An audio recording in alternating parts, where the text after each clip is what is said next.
Hey, you having a bad day? Hmm?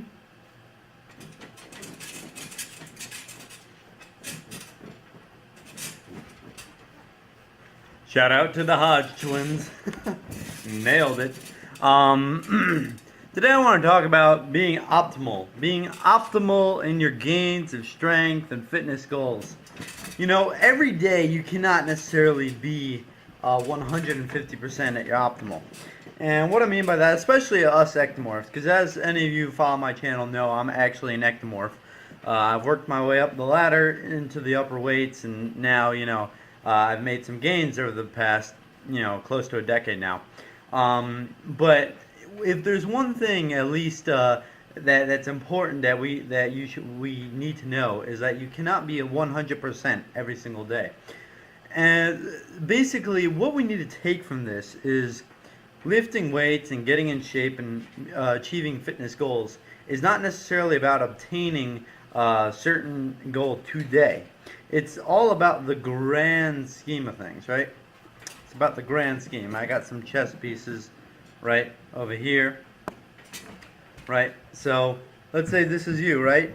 You know, you want to get to this over here. You want to get to this side, all right? Right? So you may take a couple steps forward this day and 2 steps back another day, 3 steps forward another day, 2 steps back another day, right? In your training, in your endeavors, in your pursuits. But the objective is that over time, right? Over time, you get to the end, which is where you want to go, right? You get to the finish line in this situation. Now, so the reason I wanted to make this video is because, all too many times I feel that in fitness goals and fitness pursuits, people get very, very discouraged by their lack of achievement in the short term. So to take this little pawn here, it's chess, I do play chess. Let's say you move 3 spaces, right? Let's say you lose 6 pounds, right?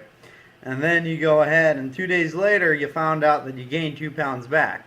The important thing to realize is that you still lost 4 pounds. And you're still going to continue to lose 4 pounds. You just got to keep going, got to keep doing what you're doing, got to keep sticking to your program. And sometimes that, a setback could just be simply a learning experience and an indication that you actually have to move forward and you have to change up your game plan. You guys an example. Let's say you go ahead and you set out to lose 20 pounds, right? And you lose 10 pounds, and then all of a sudden you realize you reach some type of plateau. And you've been stuck at, let's say, 190 pounds for the past 2.5 to even 3 weeks, right?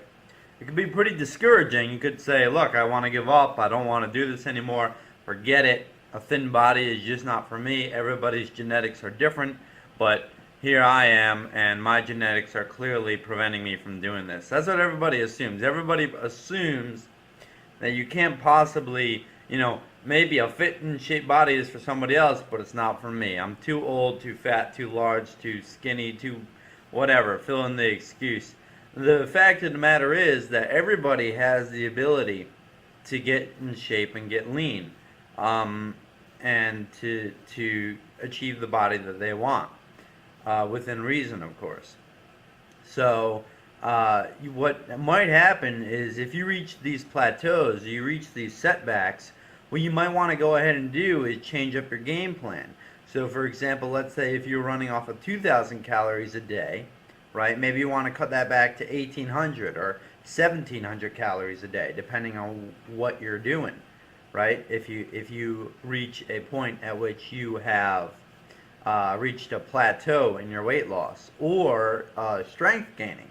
In other words, if you're lifting the same weight, maybe it's time to switch up the exercise. Instead of doing preacher curls, maybe you want to just do freestanding curls or dumbbell curls.